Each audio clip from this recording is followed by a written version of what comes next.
z.com สำหรับวิธีสร้าง STP Account UC Channel เนาะก่อนอื่นล็อกอินเข้านะครับหลังจากเราล็อกอินเข้าไปเราไปที่ฟังก์ชันตัว STP Account เนาะพิมพ์ชื่อตัวนี้ก็ได้เนาะเมื่อเข้าไปแล้วเราก็ใส่ชื่อ user ที่จะใช้ในล็อกอินเนาะ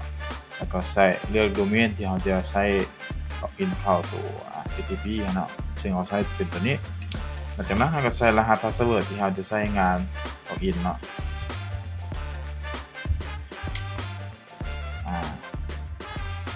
เมื่อเราใช้งานล็อกอินแล้วเราก็กดสร้างไว้เราสามารถติ๊กเป็นลิมิตตัว 2,000 ก็ได้หรือว่าอันลิมิตก็ได้ซึ่งตัวนี้เราใช้เป็นอันลิมิตเนาะเมื่อเราสร้างแล้วเท่านี้ก็สำเร็จละวิธีการสร้างต่อไปเรา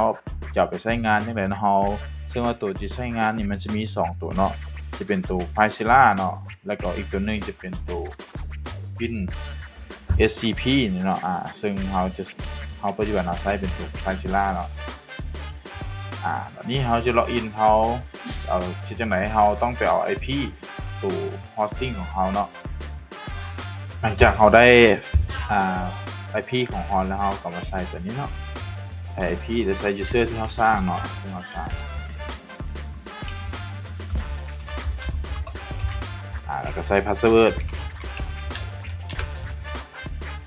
เราใส่เสร็จแล้วเราก็ใส่พอร์ตเป็น21เนาะตัวนี้แล้วก็กดล็อกอินโอเคเท่านี้ก็สำเร็จแล้ววิธีการสร้างล็อกอินเราอันนี้ก็ใช้งานเลยเนาะ